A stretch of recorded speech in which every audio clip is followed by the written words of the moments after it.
Le second livre de Samuel, chapitre 15. Après cela, Absalom se procura un char et des chevaux, et 50 hommes qui couraient devant lui.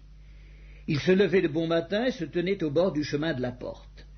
Et chaque fois qu'un homme ayant une contestation se rendait vers le roi pour obtenir un jugement, Absalom l'appelait et disait « De quelle ville es-tu » Lorsqu'il avait répondu « Je suis d'une telle tribu d'Israël », Absalom lui disait « Vois, ta cause est bonne et juste, mais personne de chez le roi ne t'écoutera. » Absalom disait « Qui m'établira juge dans le pays ? Tout homme qui aurait une contestation et un procès viendrait à moi et je lui ferais justice. Et quand quelqu'un s'approchait pour se prosterner devant lui, il lui tendait la main, le saisissait et l'embrassait. » Absalom agissait ainsi à l'égard de tous ceux d'Israël qui se rendaient vers le roi pour demander justice. Et Absalom gagnait le cœur des gens d'Israël.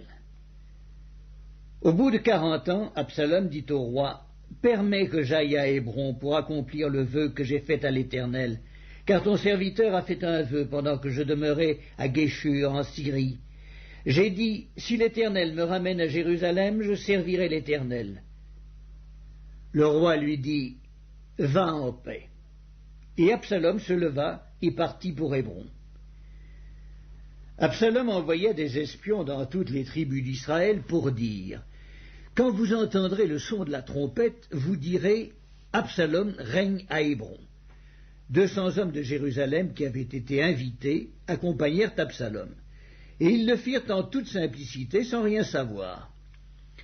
Pendant qu'Absalom offrait les sacrifices, il envoya chercher à la ville de Gilo Achitophel, le Gilonite, conseiller de David. La conjuration devint puissante, et le peuple était de plus en plus nombreux auprès d'Absalom. Quelqu'un vint informer David et lui dit « Le cœur des hommes d'Israël s'est tourné vers Absalom. » Et David dit à tous ses serviteurs qui étaient avec lui à Jérusalem « Levez-vous, fuyons, car il n'y aura point de salut pour nous devant Absalom.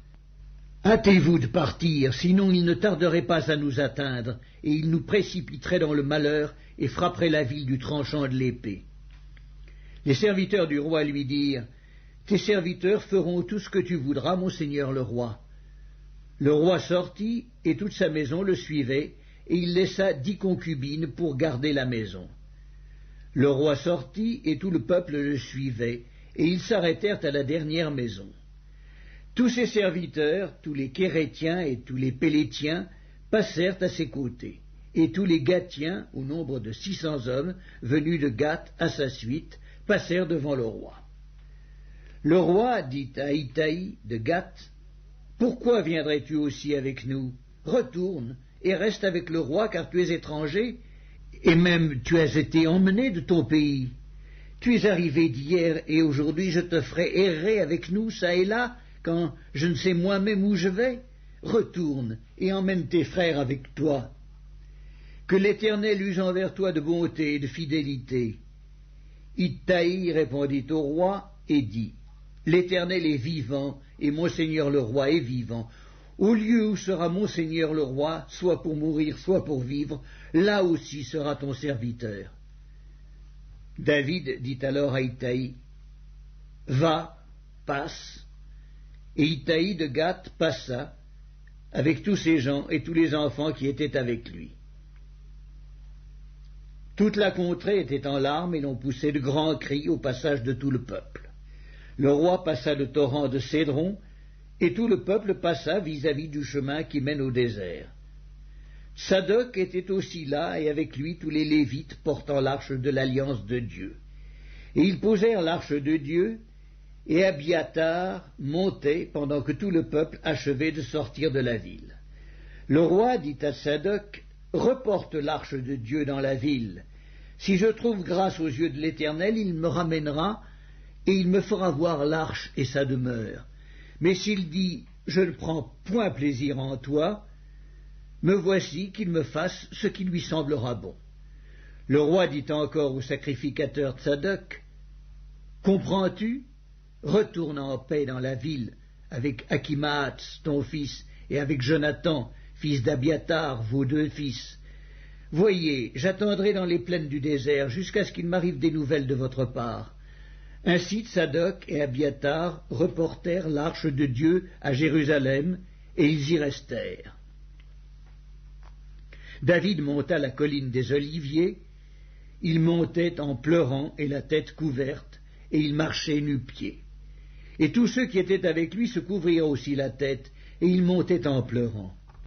On vint dire à David: Achitophel est avec Absalom parmi les conjurés.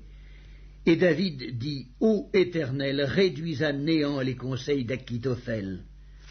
Lorsque David fut arrivé au sommet, où il se prosterna devant Dieu, voici, Uscaï, l'Archien, vint au-devant de lui, la tunique déchirée et la tête couverte de terre. David lui dit: Si tu viens avec moi, tu me seras à charge. Et au contraire, tu anéantiras en ma faveur les conseils d'Achitophel, si tu retournes à la ville et que tu dises à Absalom: Ô roi, je serai ton serviteur. Je fus autrefois le serviteur de ton père, mais je suis maintenant ton serviteur.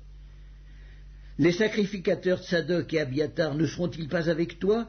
Tout ce que tu apprendras de la maison du roi, tu le diras aux sacrificateurs Tsadok et Abiathar.